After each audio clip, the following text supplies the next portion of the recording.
Welcome back to the Masters of Materium, and we've got the grand finale, kind of. We're going to review the Archduke, which Aaelim has rebuilt in a game called Valheim. Of course, Aaelim has said that when the Citadels are released, he will recreate those as well. Why? Because he's just that kind of guy. With no further ado, we're going to cue up the Archduke himself, Grill. Let's get into it. Let's do this. Introducing the Archduke and the plot map. Aaelim, take it away. So this is the last of my currently built RPG Maker plot maps on the left-hand side, and you see the aerial view of the town of the Archduke on the right-hand side. And it kind of looks like a World War II bomber, especially if you zoom really, really far out, it totally looks like that. The Archduke is interesting in a few different ways. First off, it's the only deed that isn't more or less square or rectangular in nature. The other thing is it's the only deed that has a moat. And the moat was added a technical challenge to build as well. The other things about the Archduke is it has the most amount of large buildings. It has 4, which is comparable to the Prince. And it has the largest amount of grand buildings, which has 3 grand buildings in total. It also has almost an entire farming hamlet worth of farming plots, tons of 5x5s and 10x10s as well. A few decorative plots. It doesn't have any of the 10x10 decorative plots that the Prince has, which is a little bit of a disappointment from my perspective. It also isn't as easily accessible as many deeds. There's only an entrance at the front and an entrance at the back. So it's a bit of a travel time to get to anywhere you need to go. The other thing is the Ramparts. Now, this is one of the deeds that has a larger size of walls, and we'll see in the video the Ramparts as well. Okay. Well, you mentioned the bomber. If anyone's old like I am, if you played the game 1942, it always reminds me of that, the plane from that game for some reason. Man, you're bringing back some memories, bro. Going to the arcade, play a little 1942. I kind of like 1943 personally, but that one was 1942 was good. Yeah, like you said about the decorative plots, this town almost feels a little more industrial. Say versus the Prince, which is more showy and decorative with its fancy Vox statues.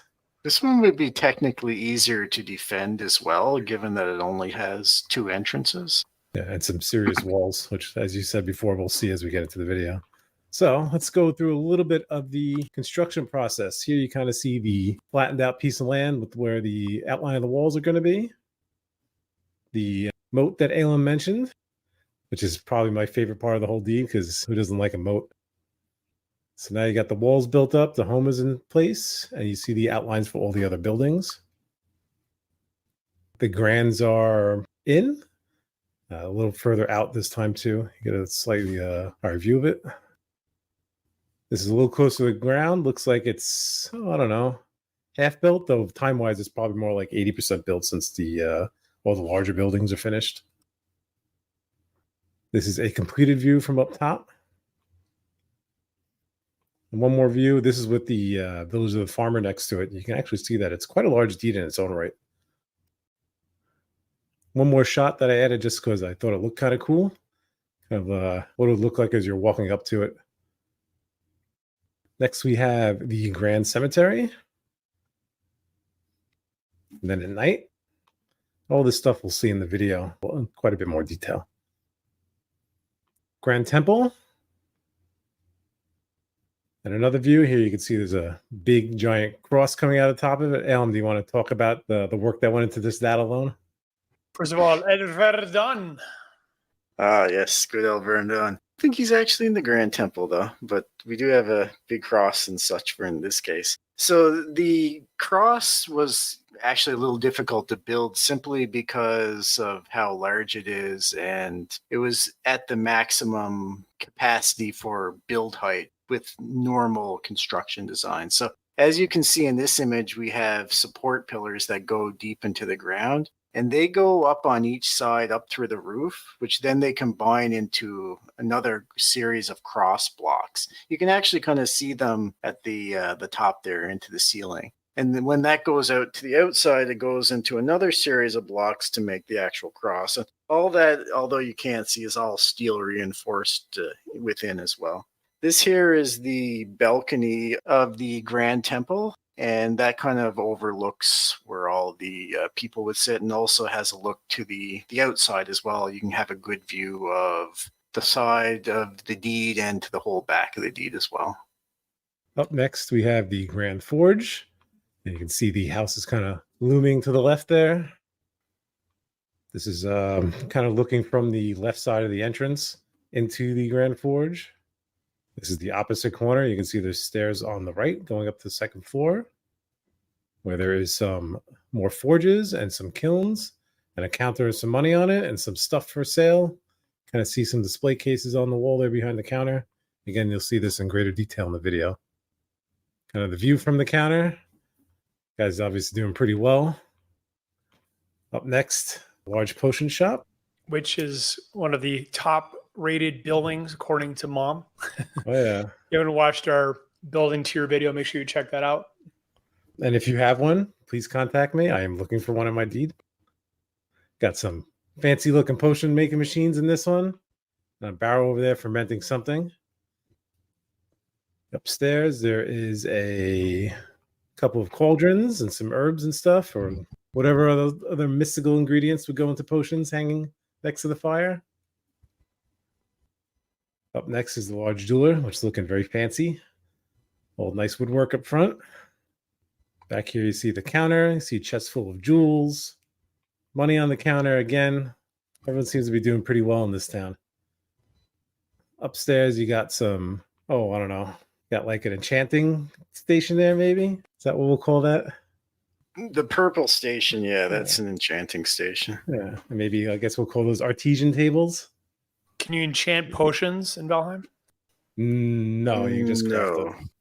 But this means you won't be able to do it in Mirandus, then. Sure. Oh yeah, make the potion, then enchant it for an even stronger one. Why not? The more the merrier when it comes to that kind of stuff. We have one more shot here. You can kind of see some jeweler's tools along the wall. Another shot of the tables, and even a forge there against the back wall. Up next is a large outfitter. You kind of see, there'll be next shot, you'll see a little better, but there's some actual display stands through the window. Unfortunately, the glass in Valheim is not the clearest in the world, but try to get a little better shot of it there. You can also see the some tapestries hanging behind the counter. We'll see better next couple of screenshots. Here you can see the displays, displaying some various cloth gear, some caster stuff, definitely that red one that's closer to us. There's some caster gear, as you see kind of towards the end of the video. Shot of the counter, some gifts, some tapestries. Looks like a banners, all sorts of good stuff. This guy, unfortunately, doesn't seem to be making too much money. Maybe he keeps it in the presents over there. Upstairs, you got some looms, a whole bunch of them working there. Another banner hanging on the wall, fancy red carpet. And this is the last of the large buildings, I think. I think we've gone through all of them already.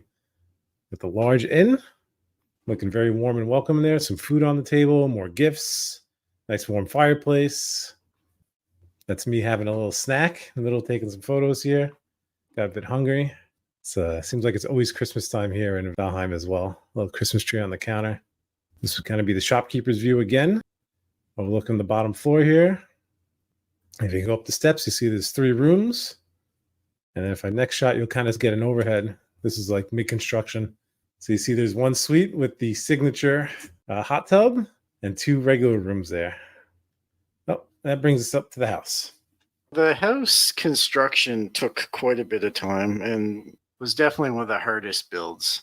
The interesting thing about this build, which I would have liked to seen in, say, the town of the Marquis, is that the main throughway through town goes right through the house. So as you can see, there is a kind of a bridge across the moat to the entrance. And then that goes through the house to the other side. And then there's another bridge across the moat, and that goes right to the other entrance of the town of the Archduke. Now, the actual design of this is done in full black marble. And that was pretty much required to make the kind of designs around the crenulations that you're seeing. And also, as you can see, all of the windows and everything is correlating quite well, all the designs, and everything is fully functional. So none of it is just for show. All of the windows you can actually see through, all of the buildings and everything is functional in that way as well. So The design of this was fairly complex. I had to use quite a few special blocks to build on because it significantly exceeded the build height. The total height of this is something along the lines of about 100 meters. So it's a pretty tall building. It's about twice as tall as the Town of the Duke's main tower.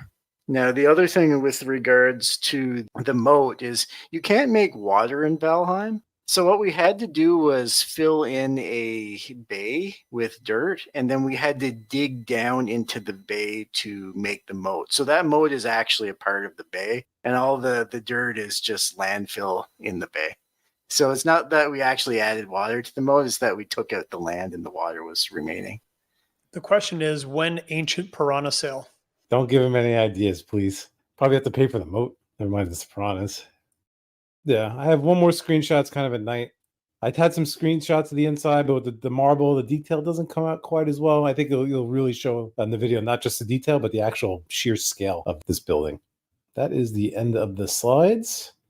You guys ready for some video?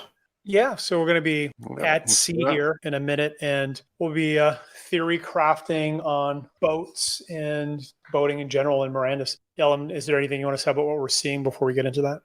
Yeah, so just to kind of put some perspective on what's happening, that's the Town of the Duke in the background. So we're just leaving the Town of the Duke now, and we have two different ships going to the Town of the Archduke. And essentially what you're seeing here is us actually, what you're seeing is us almost crashing. But other than that, it's the journey to the Town of the Archduke. So I'd say one of the things we know the least amount in Mirandus currently is boating, boats, moving around. A few things have been said, but it's pretty sparse on details. One question I have is, do you guys think it's already confirmed you're not going to be able to control the boat? It's going to be more like click on a map and then you go there. Do you think it's going to be like this where you can see the boat, or is it just going to be like a time jump? What's your opinion on that, Grill? You know, wow, you would get on the boat would leave the dock, and you would sail for 15, 20, 30 seconds. And all of a sudden you would have a loading screen, and then you'd be someplace else. It would be the same thing. You would sail for 20 seconds or so, and then you would dock, and that would be it. Could be something like that. It could have instant travel, like where there's none of that other stuff. So I'm not exactly sure how they plan on doing that yet, but I imagine it'd be kind of similar to that if they want to do kind of the click and go method. Well, since we're being attacked, let's talk about the Kraken that was in the Mirandus trailer. Aaelim, do you think that going to be any sort of sea combat? I think they could potentially have random encounters.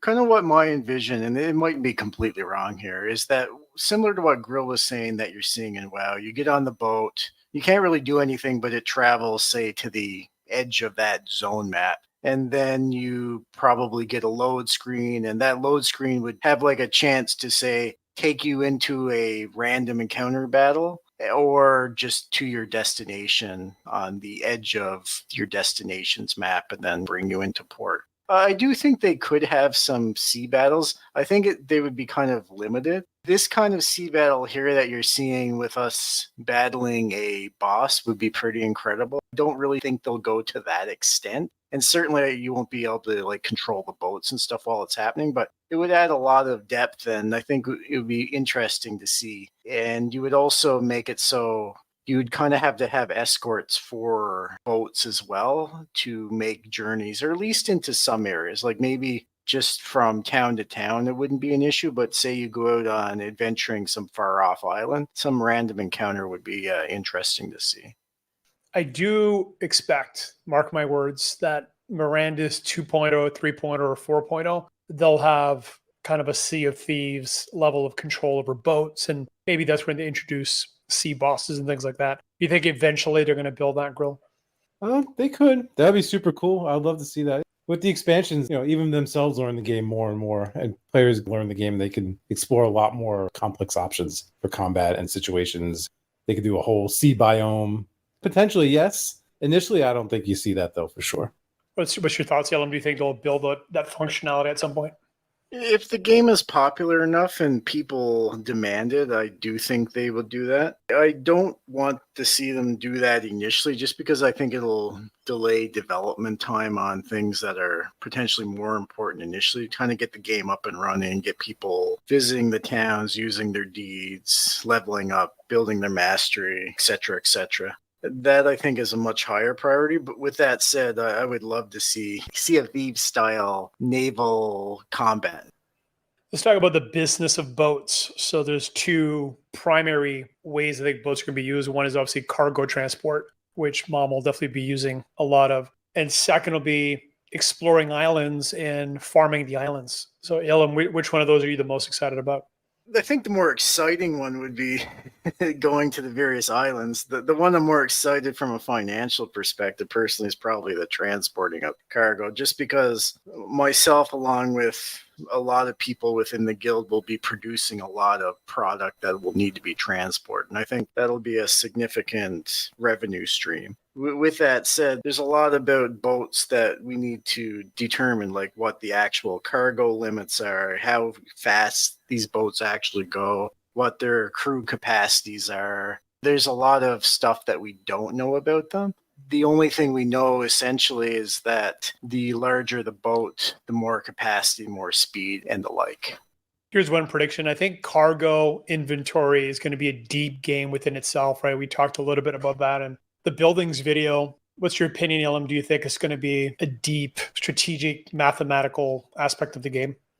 At least to optimize things, it's going to be require quite a bit of math and adjustments and such. And there's a lot of other factors that could go into account there too. So different kinds of inventory, there's space inventory, and then there's encumbrance. And also then you have to take into effect whether the exemplars, the weight and encumbrance they have affect the ship at all. And then you also have to think about going from different locations. So if you're going from just point A to point B, it's not as complex. But if you're going from, say, point A to point B to point C to some other place, you need to assort inventory in a way that's optimal for the whole milk run, essentially. The other thing that could be interesting is with, say, seafarers and such, and whether or not a upgraded mastery of a seafarer could potentially affect the cargo capacity of the ship or speed of the ship, or what other effects seafarer mastery has on cargo and crew.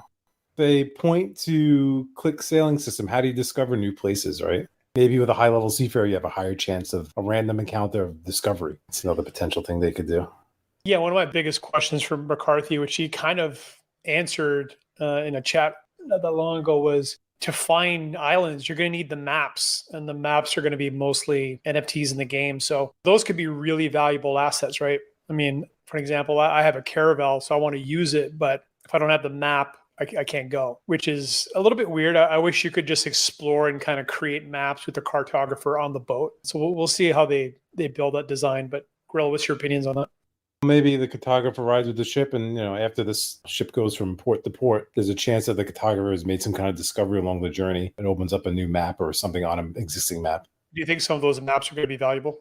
Definitely ones, if they're rare maps or if they're maps to areas that are not easy to access typically, I think they could be quite valuable. I do like the idea that Grill was mentioning with the cartographers on the boats. It'd be similar to how they're designing cartographers within zones, that once they completely map out an area, you would get a map of that. Now, if you have to get maps from another way via boats, then they could add supplemental things onto those maps, potentially like this here is a area where treasure is or what have you. So I do like the idea of cartographers. I do think the maps will be quite valuable. The system could become quite deep as well. It just depends on how far they really want to go into that. I'm really excited about island exploring. I think island hopping is going to be a really cool aspect of the game because, one, I think a lot of people will never access most islands, right? Boats will be relatively limited, and some of the bigger boats are extremely limited. Grill, are you pumped about island hopping? Oh, totally. I think explorations and discoveries might be the single most exciting aspect of this whole game. I mean, the adventurous kind of spirit standpoint. There's also the economic side that's exciting in different ways. But from a traditional gaming standpoint, we find our own boat there. Economically, I mean, if you go and just basically farm the entire island, it could be lucrative, right? Aaelim, what's your opinion on that? Another thing with boating and going out and farming is whether or not you have to repair, right? So let's say you go off on a long journey to an island. There could be additional costs associated with that. Yes, we will definitely do an in-depth boating dock, etc. video once we have more information. But for now, we've arrived, right? So I'll let Aaelim take it from here. Yeah, so now that we've arrived at the town of the Archduke, we're starting off at the billboard. And the billboard, as with previous deeds, explains what is in the town. So it says the number of farming plots, ranching plots, decorative plots, and then it also comments on the larges, grands, mediums, and 5x5 plots associated with the town of the Archduke. The next thing is we do a flyby of the town of the Archduke to kind of get an idea of the total scale from an aerial view. And here you can see just how large it is. Like you see the 5x5s and you compare the whole town to that. And later on, we're going to take a walk around the ramparts at a fairly fast clip, a little bit faster than normal walking speed. And you'll see just how large this deed actually is. And from the top, how high it is. Now, so we're starting here, we're going into the actual town of the Archduke, and here's the bridge that goes across the lake, which gives it an additional defensive build to actually entering. And I kind of like the look of it. You can see the large walls, you can see the balusters, you can see everyone up waiting up the top too. Also, because of so many people and so large, you can see the leg, like you can see that frozen seagull. Now that's obviously not an issue with leg. That one in particular, that's obviously a spell that we use. Same with that seagull and the other seagull here. These are all high level magic spells that we're using, but decoys. Decoy, yeah.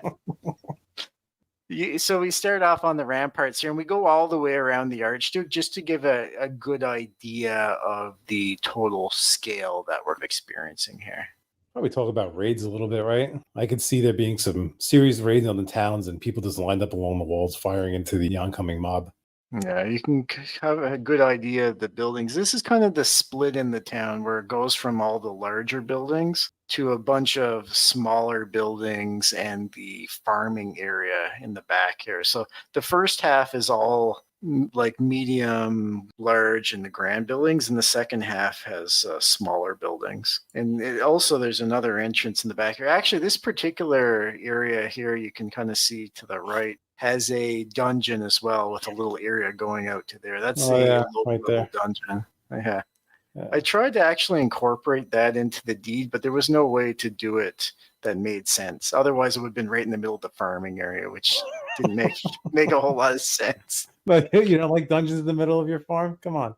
So that was halfway through, right? Which is kind of crazy. We've been at this for like 3 minutes already. There you go. Welcome Grill, the Archduke. Oh, thank you. Thank you. You can see the cross is like the only thing you can see off in the far distance, the only thing that loads in. Kind of wish those grands were more centrally located within the deed. They almost seem like they're kind of pushed out of the way, where like the main alley of the whole thing is 5x5s in the front and 10x10s in the back. Yeah, it is a little odd that kind of all the main property along the main stretch is all smaller buildings. I guess in kind of medieval towns, they would have like an area, a market area with a bunch of stands lining up. But at least in today's designs, your biggest priority buildings tend to be along the main stretch or property, right? So it is a little bit odd for sure. Well, like the graveyard in the corner is nicer because no one wants a graveyard in the town either. So it's about as nice as having a dungeon in your farming, right? But the other stuff would have been nice to see kind of more on display. So one of the things that was revealed in the art AMA, so make sure you check that out, is ballistas, right? It's some of the art that they revealed was pretty wild. Any opinions on that, Grill? Yeah, I'm all for. They had like siege towers and siege ladders and ballistas and all sorts of cool stuff that they hadn't released before. I'm curious to see how they actually implement that game-wise. You just buy them off the store, Grill. That's how you get everything. You don't even have to craft the farm, you just buy it off the store. I wonder if they're going to be craftable at the large archeries. What's your opinion, Aaelim? That would make sense. Either the large archery or potentially like the large woodshop. Maybe a little mixture of two, actually. You probably use some components from the large woodshop and then finish it in the large archery or vice versa. That would be really interesting, and potentially add even some upgrades, maybe to a forge or something of that nature as well. That's a really good idea. Something I didn't actually consider. But yeah, that would make sense for sure. If they had trebuchets, you could use the stonecraft as well, right? For the, I guess, the ammo for the Yeah, trebuchet. ammunition, yeah. Yeah. Or you could throw like a firebomb or something like that. Maybe use Forge or Alchemist or, I mean, Potion shop. yeah, totally. The more buildings need to craft a single item, the better, always, in my opinion. Something we haven't talked about is for potions, do you guys think you're going to have to craft the glass? And if so, where would you craft glass? So in Townstar, and we know Michael McCarthy was a lead in Townstar, you have to craft the bottles in Townstar. So that's certainly a possibility. And the materials that you use to craft that have to be mined. So that's certainly another possibility as well, that you might have to go out and mine those materials like silica and whatever, and then go to maybe like a forge potentially. So anything that kind of produces enough heat could make glass. So because forges need more utility than they already have, right? Oh, yeah, no kidding. Well, we're in the large inn here. Everyone's grabbing a snack after our ventures on the water. The other thing in WoW, you actually buy the glass from the alchemist shops themselves. So it might be something that you actually can acquire from the potion shops also. I'm assuming we'll have to craft the potion, the flask and vials. Maybe even a jeweler can get involved somehow. I don't know what they have to do in glassmaking. Hey, sounds like a new building type to sell. Right? New exemplar, new building type. Don't give too many ideas there, girl. Get a bunch of hippies and call them the glass blowers.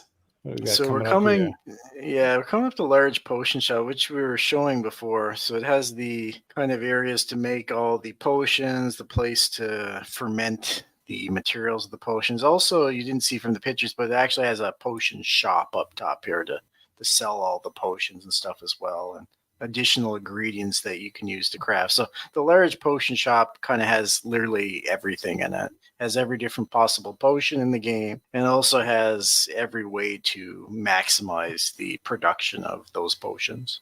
Yeah, like I said in the other video, it kind of reminds me of Zelda with the potions laid out on the table that way.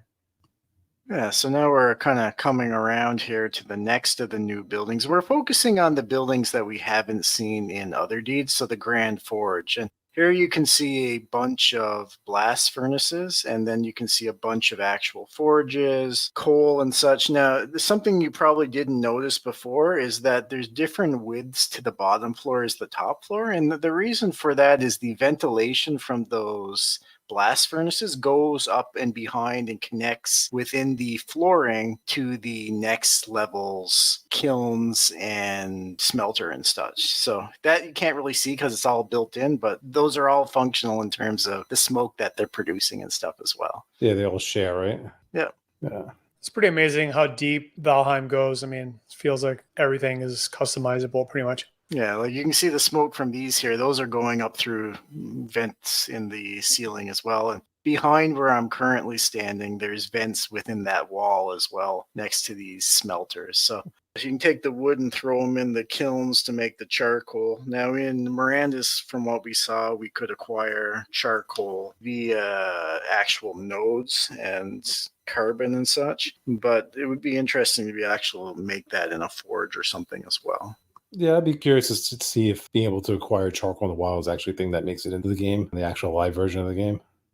And a nice little place to sell top quality goods. That's because there's no reason to have a armor or weapon shop, because you just sell it all at the Grand Forge. You know me, I love those armor and weapon shops, as I've expressed quite clearly in our building tier video. Here's another top tier building. Aaelim explained the potential mega utility of the large jeweler. Yeah, so Large Jeweler is a legendary building, only 10 available. One that I would like to have personally, I don't have. The Large Jeweler has the max capability for doing enchants to weapons and potentially other items. It also can produce the best jewels in the game. So things such as rings, which we know are important, other than, say, the Ring of Discord, which you can purchase off OpenSea that was airdrop. The other thing it can produce is other jewelry, say like necklaces and or earrings. You might be able to produce charms as well. We currently have box as charms. There's also the possibility that you could have charms that could be produced through a large jeweler. That's interesting. I actually didn't think of that before, but yeah, no, totally. I imagine if you don't have a Voxer, you're still going to want to use that slot, and jeweler would make the most sense.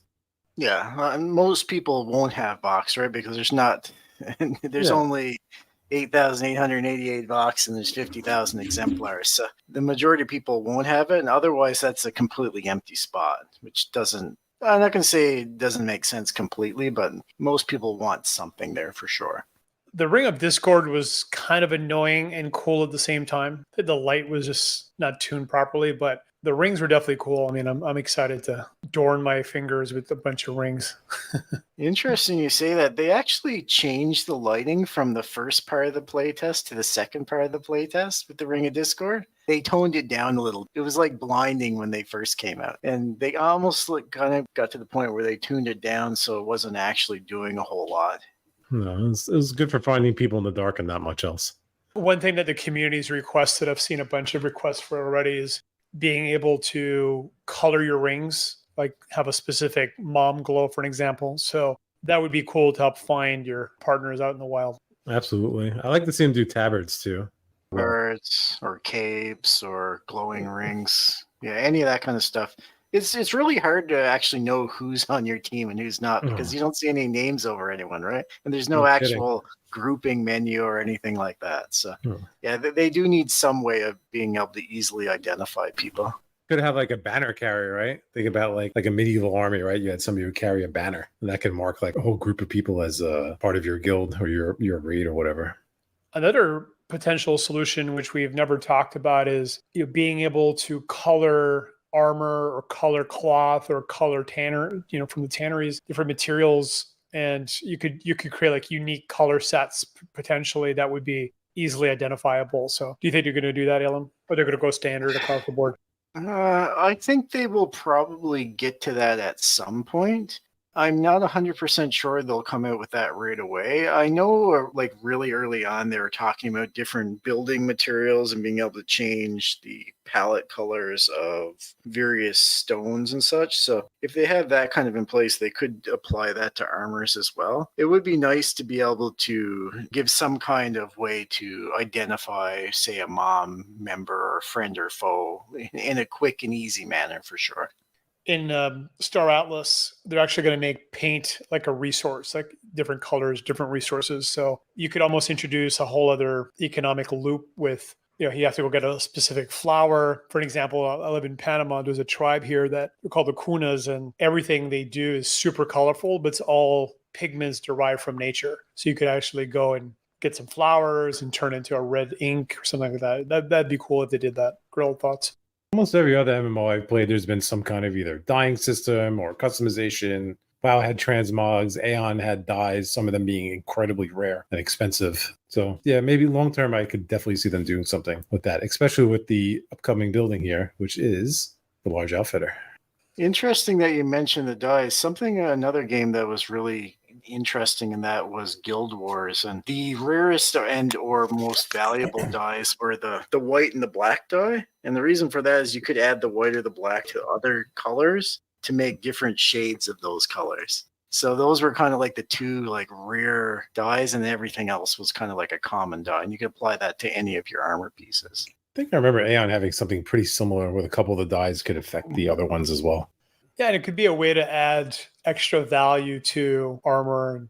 If you could have the rarest dye on the rarest armor, could be extremely valuable. Value-added product? Mm-hmm.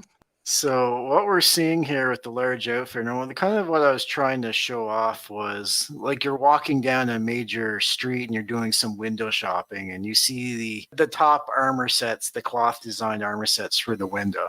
Now, as Grill was saying, the glass in Valheim isn't that great, so you can't see it as good as I would like to, but that was kind of the essence that I was trying to show here. That with the lights kind of glowing off them to really highlight it. In the background, you can see all the different kind of banners, and of course, they're all made of cloth as well. The large outfitter obviously is a shop other than just a production place, so you can sell, you can produce, and you can display and hold armors, various armor sets and the like. Potentially tapestries, heraldry that you'll be able to put in your deeds, maybe some other kind of things that we haven't heard of. Maybe ship sales is another possibility. There's a lot of things you could potentially do with the cloth. Here you see like quite the production here. This is, I mean, we got 1, 2, 3, 4, 5, so like six spinning wheels pumping out linen and various fibers. So quite an upgrade from what we saw at the cloth stand and or the outfitters. This could be one of the rarest in-game buildings. Currently, there's none on the market, right? Aaelim, there's never been one acquired, correct? For a large outfitter, no. There's actually only one currently in existence. There's 10 total, but they haven't been sold. There's one that's in existence, but it hasn't been minted. I have an idea who probably is going to get the minted version of it, but it hasn't been done as of yet. Anytime I've seen this special someone actually selling items, I always throw up a bid on the large outfitter in the hopes that they just sell one, but it hasn't happened to date. Good old random Santa. Yep, random Santa. It's been a while, actually. It has been a while. If random Santa, if you're listening here, you're due for some gifts here. I think mid-year Christmas. But yeah, if you watch our building tier video, we talk about the fact that these buildings are probably going to be extremely expensive. Probably very few people will buy them, if any, especially the large outfitter. God knows how much they're going to ask for this. So could only be 1 or 2 in game. Wouldn't be surprised. And again, if you own a large potion, large jeweler, or large outfitter, give me a call. Join the Masters of Materium. Go to mastersofmaterium.com, join the Discord, and message Grill. And if you own a large weapon or large armor shop, do not contact Grill. Oh, you can contact me. I don't know if I'll return any messages, but you can. You're still more than welcome to say hi. I think that was the end of the new buildings, right? Now, the layout of all these buildings, too, are kind of logical to what you would expect. So you have the food production buildings next to where all the ranching and farming is. And you have everything laid out in a way to make sense, with one exception that we'll see a little later on, which I did specifically for Grill. And you can kind of see it there to the right, but we'll see it a bit better later in the video. Oh, we still haven't been to the Grand Cemetery yet. Never mind. I take that back. Or inside the Grand Temple in the video. We have the rest of the back portion of the deed here, and then we go to all the grands. Taking it out. Look at that bakery. There we go. So we're coming up to our second of the grand buildings. This is the Grand Temple, which is quite stylish. You can see the double rotating staircase ways. You can see all the pews. You can see the nice stage here. No Elver done there though, Virtual, not in this deed. This grand is not doing it for me, man. I need Elver done. Different part of the world here, we celebrate different gods. We pray to different gods here. So the main thing here is kind of, it's a grand temple, right? I tried to make it look grand. Given this is about as grand as you could make it in terms of scale for a 20 by 20 plot. Now, the 20 by 20 plot is quite large, but in the grand scheme of things, it's not actually all that big. Well, especially this one's kind of open too, right? Like there's not a full second floor. There's kind of a walkway around. Had to make room for that giant cross. Yeah, the other thing too, if you put a full second floor across it, you kind of lose that awe sense when you walk in that have really high ceilings, right? So I considered originally, I actually did make it all the way across, and then I got rid of the walkway because it just didn't look good, and you couldn't see down into the area as well. The balcony didn't make as much sense. This design just kind of worked better. This looks like more of a place of worship than it would if they had a flat ceiling above it. And you walk into a church, it's not a flat ceiling above you. There's an angled ceiling, and it's high in the sky. Decent view of those anchor points you were talking about before going into the ceiling as well. Oh, somebody jumped off the balcony. There goes another kind of shot of them there. It's got a nice view. You can see almost the entire deed from this particular building here. Hopefully they made the most of the space. Yeah, no, I think that one was good. I like the Grand Temple a lot, actually. Also, we have the Grand Cemetery here with the nice guck lighting, the green lighting. We have all kinds of interesting characters that we know of here. We have Nephilim Haas, who's my favorite person with the entire Gala space. If you're listening, Neph. We have a little mausoleum here with a gate, and you can enter there as well. I was actually going to make a basement for that, but the problem is that we're actually right in the middle of a bay right there, so digging down to make a basement in the mausoleum actually just goes into water. Put some pirates in there. They have a watery tomb. What I was trying to build was recreating what we had in our actual playing Valheim server grill with the kind of the dungeon in the basement. That's kind of what I was thinking. That thing is the best. Yeah, or something similar maybe to like Ravens Hill Cemetery, where you go in WoW and Duskwood, where you go in through that and you go down into kind of like an underground catacombs area. Yeah. So that's kind of what I was trying to do, but it wasn't doable because of where this deed is actually located. Because the water is like 6 inches under the surface here. Yeah, if the weather is bad enough, you actually see waves that come up through the floor where we're standing too. Yes, we are technically in the middle of a bay, and fish actually do spawn on the ground here at random too. So now that we've seen the awe and the mysteries involved with the Grand Cemetery, we're continuing on to see the remainder of the town of the Archduke. This thing just keeps going and going. Yeah, it literally just keeps going and going. On our other earlier deed videos, we spent several minutes at a time going into an individual building. If we did that with this deed, this would probably be like a 5 or 6 hour video. So we're essentially just showing the areas, and all of these buildings we've seen in various iterations on other videos as well. So there's no actual new buildings other than the larges and the grands that we've shown earlier. And this is only one of 2 stables within all Valrandus, because, like we said, there's no horses in Valrandus. And nice little farming area. Locks don't fit. No.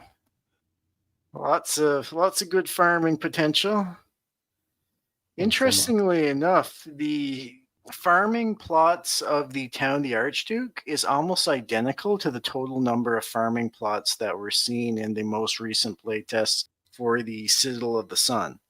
It's like within a couple of plots, actually. So I'm not sure if that's the final design of the Citadel of the Sun or if they'll have additional districts or whatever, but the amount of farming here that you're seeing is significant. And as I mentioned before, this is almost an entire farming hamlet worth of farming.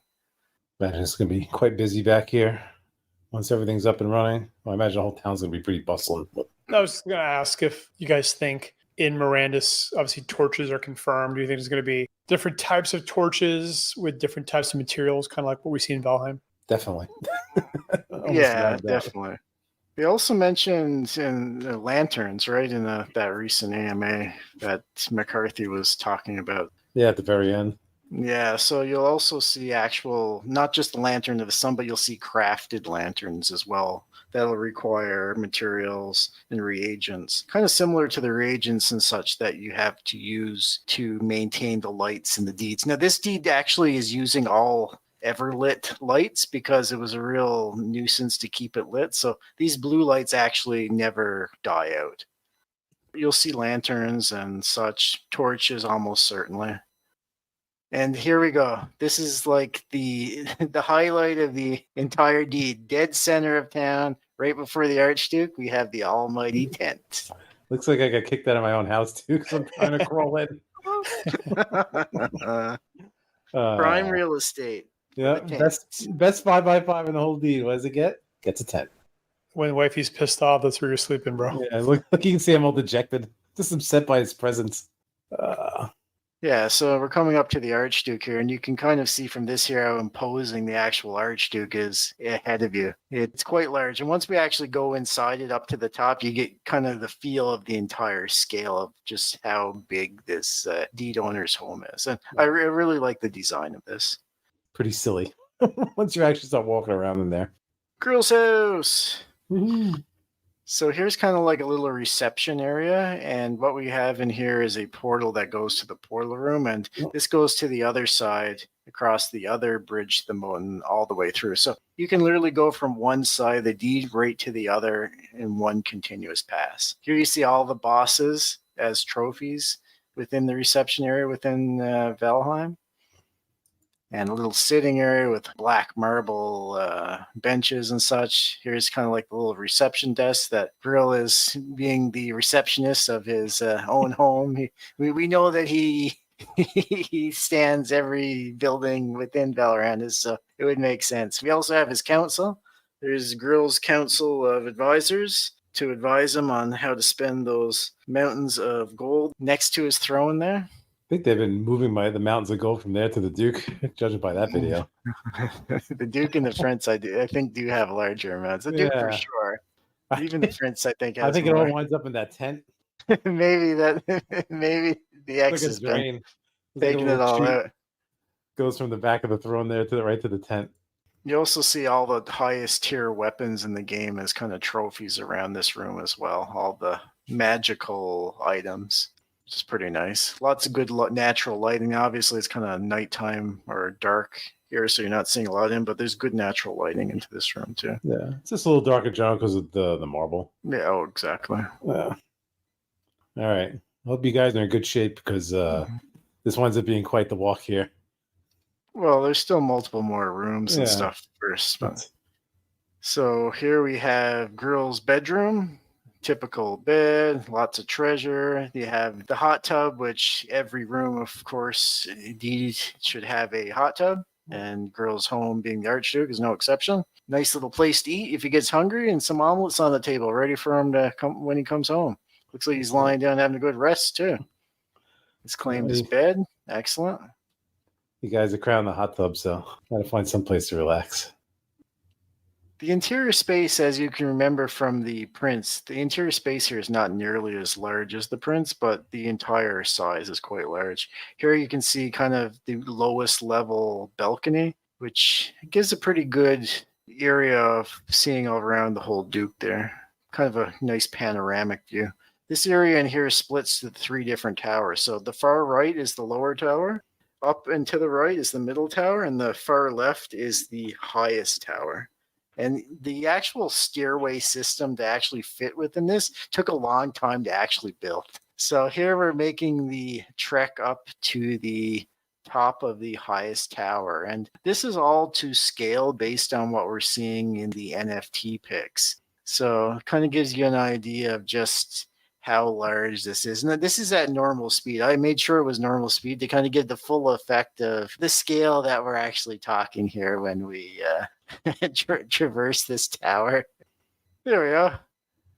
And we are at the very top. And the distance, you see the village of the farmer right below us to the left. That is the Grand Forge. And as mentioned before, there's different chimneys, right? So the chimneys in the back, that was the ones that were built in the wall that you couldn't see from the second level. And then the ones that are closest to us are the second level's chimneys. So you kind of get a better idea of the ventilation. And that took quite a long time as well to actually build that in a way that's adequately functioning.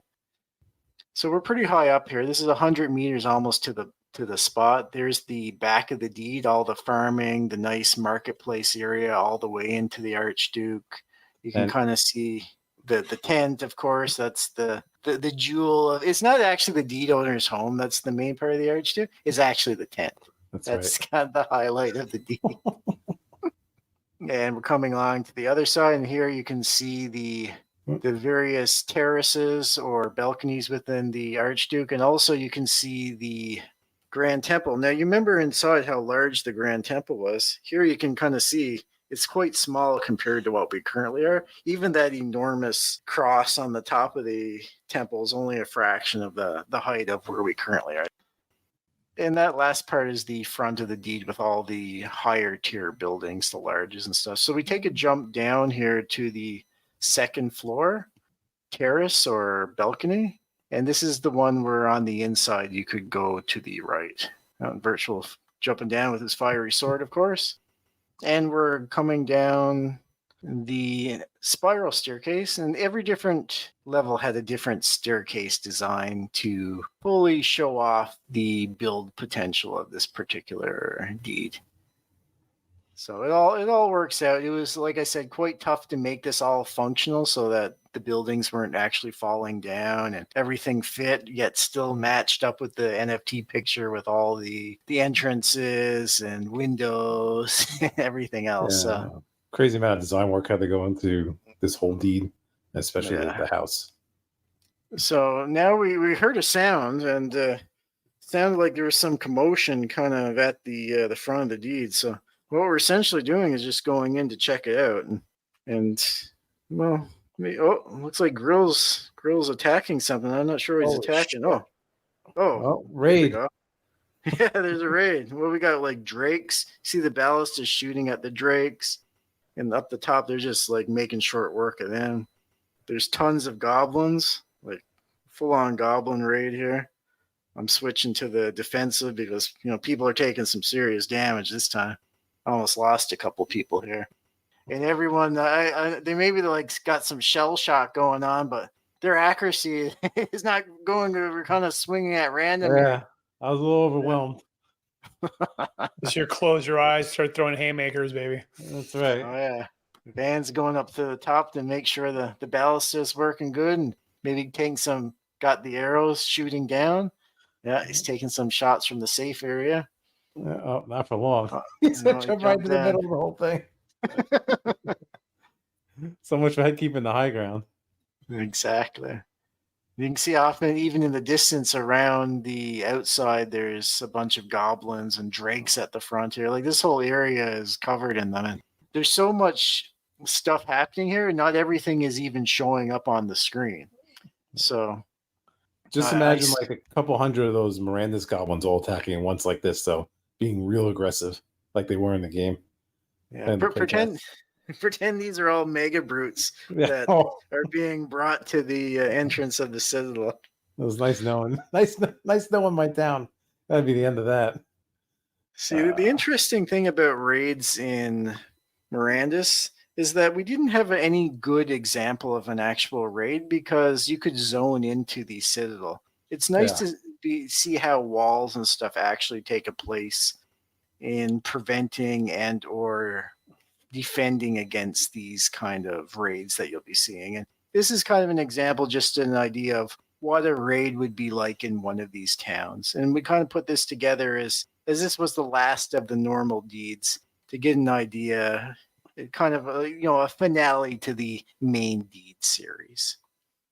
Well, there you go. Amazing work, Aaelim, as always. If you want to join us, go to mastersofmaterium.com, click the Discord link, and then that's it. Basically send your wallet address to Aaelim and you are in. Thanks, gentlemen. Always a pleasure.